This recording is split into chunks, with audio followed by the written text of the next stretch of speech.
top 5 goaltenders in the NHL right now. Captain Paul for the locker room. I'm going to be going into who I believe are the best goaltenders in the NHL. Just keep in mind, this is my opinion. But before I get into the video, I appreciate if you hit that subscribe button, like, and comment down below. Trying to reach 5,000, and once we do, we're going to do a $100 gift card giveaway. Let's get into it. We'll start off with an honorable mention, Connor Hellebuyck. It was hard for me not to put Connor Hellebuyck in the top 5. I think he's a fantastic goaltender, but the 5 above him I feel are just a smidge bit better than him right now. He is the main reason you go watch a Winnipeg Jets game. He's very technically sound, has great athleticism, and just throughout his career has been a workhorse for the Jets. Another goaltender that's an honorable mention on this list would be Filip Gustavsson. He was tremendous last year. It was his first full year starting, so I just think it's a little bit too early to put him on this list. So let's get into the top 5 goaltenders in the NHL. Number 5, and this might surprise some people, Linus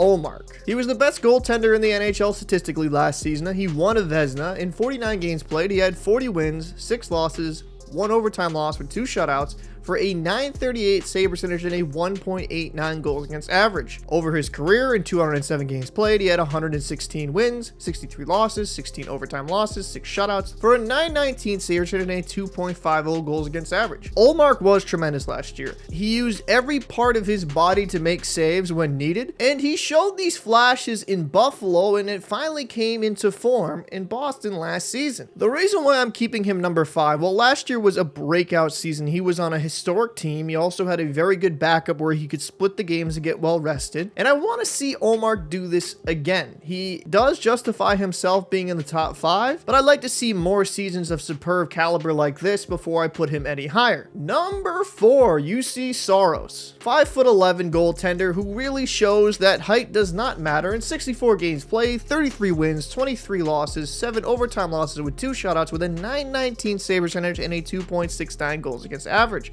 Throughout his career, in 286 games played, 147 wins, 95 losses, 27 overtime losses, 20 shutouts for a .919 save percentage and a 2.58 goals against average. When Saros took over for Pekka Rinne, he did not miss a beat. Over the last few seasons, he has been a workhorse. Last year, as stated, he had 64 games played, and then the season prior, he had 67. He was tied with Hellebuyck for the most games played for a goaltender, and then in the season prior, he was number 1 as well. Saros, while not a large goaltender, is very athletic, very quick, technically sound, and plays an aggressive size due to his small stature. While his team did not make the Stanley Cup playoffs, it was not due to him. Saros had a very poor team in front of him, and I take that into account as well.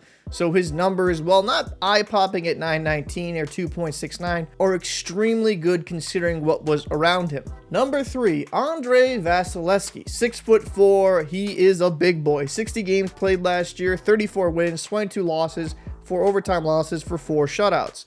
A .915 save percentage to go with that, and a 2.65 goals against average. Throughout his career, he has 425 games played, 263 wins, 123 losses, 28 overtime losses, 32 shutouts, with a .919 save percentage and a 2.52 goals against average. Now, for Vasilevskiy, last season was a little bit of a letdown. A .915, while very good, for some might be underperforming for Vasilevskiy, but when you watch him play, for him being so big, he is a very athletic goaltender, very good in his butterfly, and with that long reach, is able to stop pretty much everything. And while he wasn't number 1 in games played, but it is back-to-back seasons where he's played over 60 games. Vasilevskiy has proven he can take his team to a Stanley Cup championship with 2 rings already. When everything is clicking with Vasilevskiy, he's one of the most difficult goaltenders to score against. Number 2 on this list, Ilya Sorokin, who I feel at times is a bit underappreciated for how great of a goaltender he is due to playing for the New York Islanders.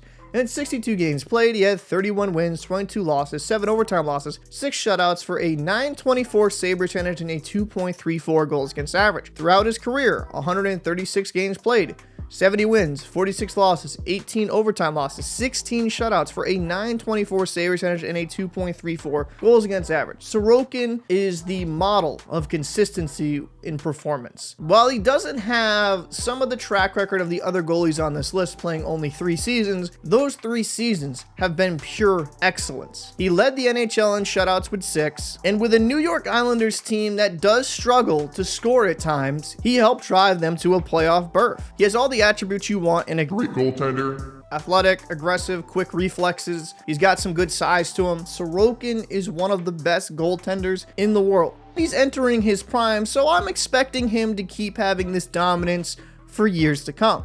Last but definitely not least on this list, number one goaltender in the NHL right now, in my opinion, Igor Shesterkin. The 6'1", 189-pound goaltender is one of the best in the world, and the Rangers getting him in the 4th round, well, that looks like a steal. 58 games played last season. He had 37 wins, 13 losses, 8 overtime losses for 3 shutouts, a .916 save percentage, and a 2.48 goals against average. Throughout his career, he had 158 games played, 99 wins, 42 losses, 15 overtime losses for 11 shutouts, a .924 save percentage, and a 2.37 goals against average. Some of you might be surprised that I went with Shesterkin on this list. The year before, you would say, well, it makes sense. He was the best in the world. How could you say he's number one again? I can go with Shesterkin on this list because, quite frankly, the team in front of Shesterkin defensively at times let him down tremendously. The Rangers were very good offensively. At times, they were a miss in their own end, and that's why they brought in Peter Laviolette. And when you watch those games, even in the playoffs, Shesterkin wasn't the reason why these goals went in against him. They were odd man rushes, breakaways, just terrible defensive breakdowns,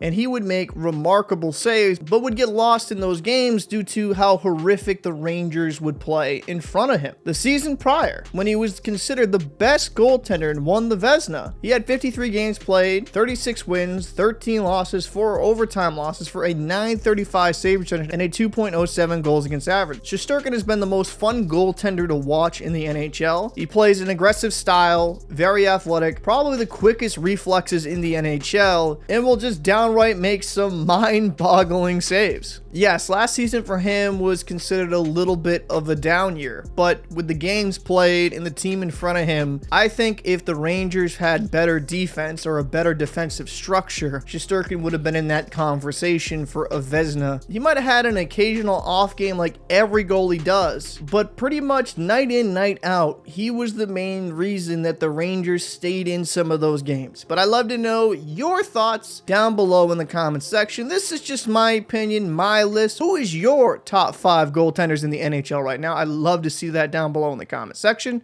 I'm Captain Paul. I'll see you in the next one.